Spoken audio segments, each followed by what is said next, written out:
Reserve bank की आज की मॉनेटरी पॉलिसी के बाद हम आरबीआई के हेडक्वार्टर में हैं, मुंबई स्थित हेडक्वार्टर में, और मेरे साथ है मेरे सहयोगी अंकुर मिश्रा, और हम चर्चा करेंगे कि आज की जो पॉलिसी थी उसके क्या की टेकअवेज हैं।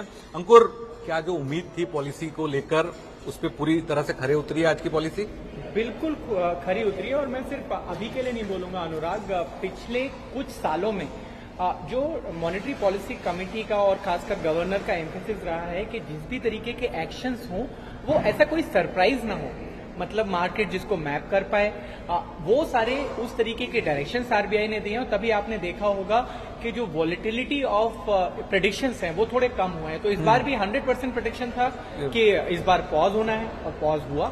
और साथ ही साथ किसी भी तरीके का कोई ऐसा अनाउंसमेंट नहीं हुआ है जिससे नेगेटिव सरप्राइज एटलीस्ट मार्केट को मिले, चाहे वो एसडीएफ हो, चाहे वो सीआरआर में हो।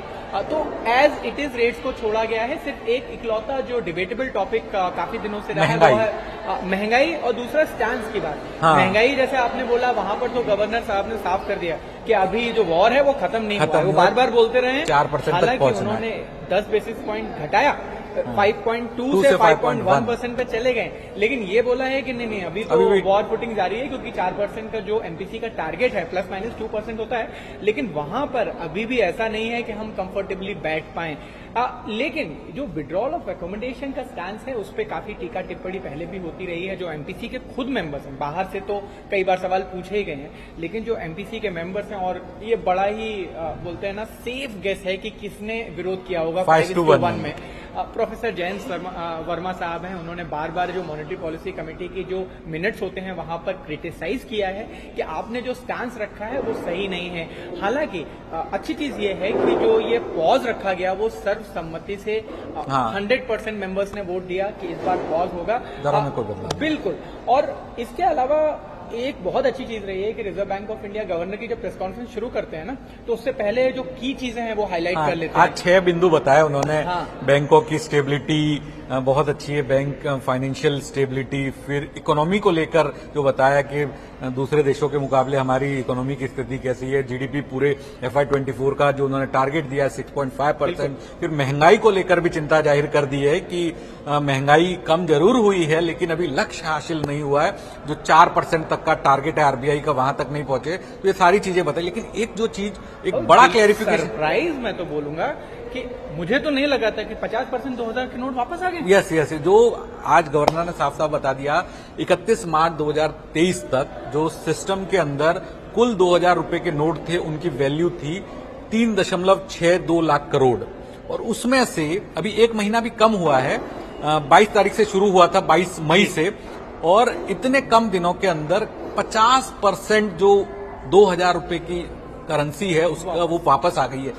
1.80 लाख करोड़ 1.80 लाख करोड़ पैसा वापस आ चुका है। और उसमें भी सबसे इंटरेस्टिंग ये है कि 85% जो पैसा आया है वो डिपॉजिट के तौर पे आया। मतलब लोगों ने केवल, जो कहा जा रहा था कि 2000 का नोट में ऐसी रिलैक्सेशन दे दी तो लोग केवल बदला देंगे, लेकिन नहीं, जिनके पास था 2000 रुपए का नोट वो जमा कराया गया है। 1.44 लाख करोड़ रुपया जो जमा कराया गया, और ये बैंक डिपॉजिट के तौर पे आया है। मतलब बैंकों की लिक्विडिटी पर भी इसका असर पड़ेगा, बैंक ज्यादा जो कर दे पाएंगे।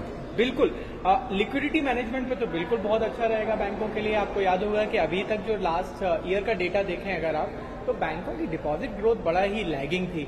क्रेडिट ग्रोथ में तो हम डबल डिजिट में, और खासकर 15% के ऊपर सस्टेन कर रहे हैं, लेकिन अब डिपॉजिट ग्रोथ की बात करें अगर आप सिस्टम लेवल की, तो वो उसकी लगभग आधी है। हाँ, हर बैंक का अलग अलग रोड मैप, अलग अलग एनालिसिस है, लेकिन कलेक्टिव बेसिस पे आप देखें तो डिपॉजिट ग्रोथ नहीं हो रही थी। उसका बड़ा कारण ये था कि बैंक रिलेक्टेंट थे कि अपने रेट ना बढ़ाएं, वो उसी पुराने रेट्स पे कस्टमर्स अपना पैसा बैंकों में जमा नहीं करा रहे थे। लेकिन अभी तो ये बिल्कुल ब्लेसिंग इन डिस्गाइज हो गया है कि आपके 1.5 लाख करोड़ तो अभी आ गए हैं, और आगे उम्मीद यही है कि अगर 85% का आप ये रेशियो देखें तो मैं कहता हूं 85 का अगर 80% भी हो जाता है तो यहाँ पे 2,40,000 करोड़ रुपए अगर बैंक सिस्टम में वापस आते हैं सितंबर तक तो ये बहुत बड़ी और इसके साथ साथ गवर्नर ने यह भी साफ कह दिया, क्योंकि लोगों के मन में जो कंफ्यूजन था कि 1,000 रुपए का नया नोट आ सकता है, गवर्नर ने साफ कह दिया भैया ऐसा कोई आइडिया नहीं है। 500 रुपए का नोट वापस लिया जा सकता है।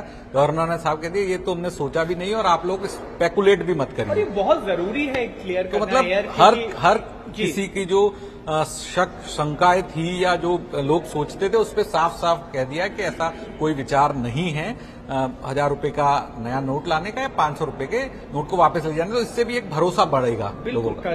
जो इस तरीके के अनाउंसमेंट हुए थे, खासकर 2,000 रुपए के नोट का जब अनाउंसमेंट हुआ था, तो ऐसे में बहुत सारी मिस इन्फॉर्मेशन स्प्रेड करने का और कई बार तो जेन्युइन सवाल भी होते हैं, कंसर्न्स होते हैं कस्टमर्स के कि ऐसा डिसीजन ले लिया अभी आगे ये भी हो जाएगा क्या।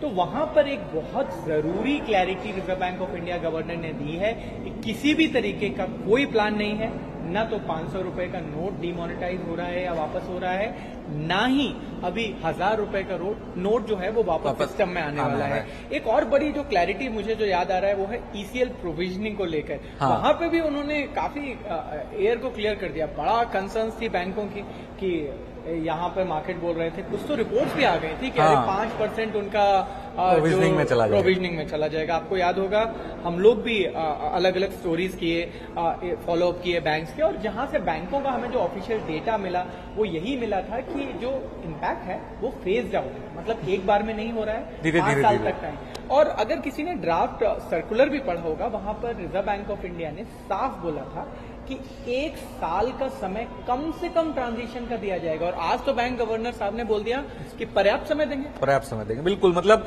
तो एक तरह से देखा जाए कंज्यूमर के लिए भी अच्छी पॉलिसी रही क्योंकि दरों में बढ़ोतरी नहीं हुई, बैंकों के लिए भी क्लैरिटी आ गई जी, मार्केट भी खुश है, तो सबके लिए विन विन रही है एक पॉलिसी। तो बिल्कुल, खैर हम ऑब्जेक्टिविटी मेंटेन करते हुए हम तो यही बोलेंगे कि गवर्नर साहब ने जितनी मार्केट एक्सपेक्टेशन थी उसके हिसाब से वो टिक मार्क तो बिल्कुल मार दिए हैं, लेकिन यहाँ पर कुछ की कंसर्न्स बिल्कुल रहे थे और वो थे कि भैया महंगाई को लेके। अब महंगाई पर गवर्नर साहब ने बात तो किया, लेकिन वो किसी भी तरीके का यूएस फेडरल रिजर्व के हिसाब से जैसे वो डॉट प्लॉट आता है ना, वो उन्होंने कहा कि हमारे घरेलू फैक्टर्स को देखेंगे और उसके हिसाब से फैसला लेंगे।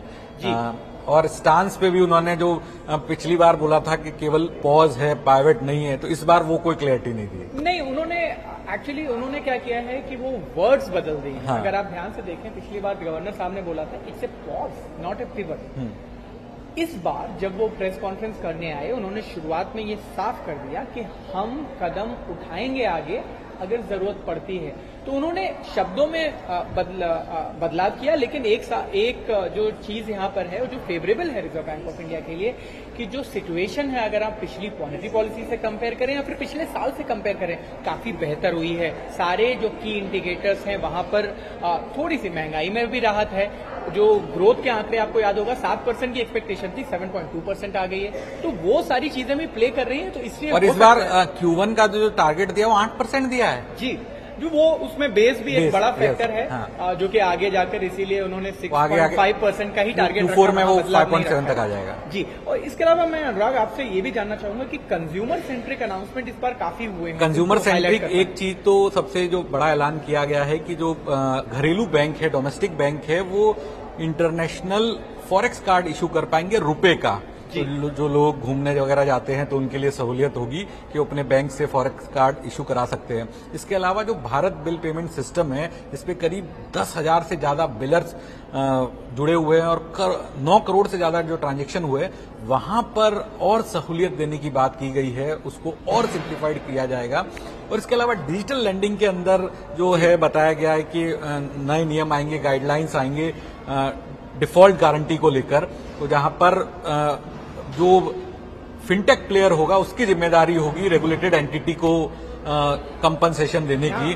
जी, यहाँ पर बैंक्स का बड़ा रेजिस्टेंस था पहले, आपको याद होगा कि काफी चर्चाएं हुई, काफी मीटिंग हुई। जो डिजिटल लेंडिंग की गाइडलाइंस थी वहां पर फर्स्ट लॉस डिफॉल्ट गारंटी, ये जो प्रावधान था यहाँ पर ये बोला गया था कि ये अभी अंडर कंसिडरेशन है। तो यहाँ पे बहुत सारी मीटिंग्स हुई हैं पीछे, और हमें यही लग रहा है क्योंकि अब गाइडलाइंस आने वाली और बहुत इश्यूज हैं वो सॉर्ट हो गए हैं। और साफ साफ कह दिया डेप्यूटी गवर्नर के वेरी सून, जी, मतलब कभी भी आ सकती है जी। और एक यहाँ पे एक बड़ा कंसर्न जो मैं आपको और दर्शकों को बताना चाहूंगा कि 20% सिक्योरिटाइजेशन होगा कि 100% होगा, वहां पर एक क्लैरिटी अभी भी बाकी है, और वो देखने लायक होगा कि अगर 100% गारंटी मिल रही है तो बहुत ही अच्छी खबर है, खासकर लेंडिंग कंपनियों के लिए, और साथ ही बैंक के लिए भी बिजनेस है।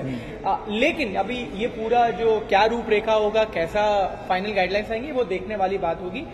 बट ऑल इन ऑल आप जैसे बोल रहे हैं कि सारे जो जरूरी चीजें हैं वहां पे टिक बॉक्स मारा गया है, और सही है। आप देखिए, जो भी पक्षकार होते हैं, जो भी हमारे दर्शक है या जो भी स्टेक होल्डर्स है, सबके लिए पॉलिसी में कुछ कुछ है। तो क्या रेट इस बार एज इट इज रहेगा या कम होगा, ये ही सवाल रहता है दर्शकों। हाँ, तो आपकी ईएमआई में बढ़ नहीं रही है, ईएमआई उतनी ही रह रही है, कोई भी बैंक जो है दरों में बदलाव नहीं कर रहा है। और इनफैक्ट मैं तो ये भी बोलूंगा कि हर बैंक अपने एक एसेट लायबिलिटी कमेटी की मीटिंग करता है, ये मॉनेटरी पॉलिसी होने के बाद अगले महीने जाहिर सी बात से होगी, लेकिन अब देखना ही होगा जो फेवरेबल जो कमेंट्री आई है थोड़ी सी reserve bank of India governor की तरफ से, और जो थोड़े से ओवरऑल लेंडिंग रेट कम हुए, क्या यहाँ पर बैंक थोड़ा सा मार्जिन ले सकते हैं, लीवे दे सकते हैं, वो कैश 22 सिचुएशन है, बट पॉसिबिलिटी रूल आउट नहीं कर सकते। बिल्कुल बिल्कुल।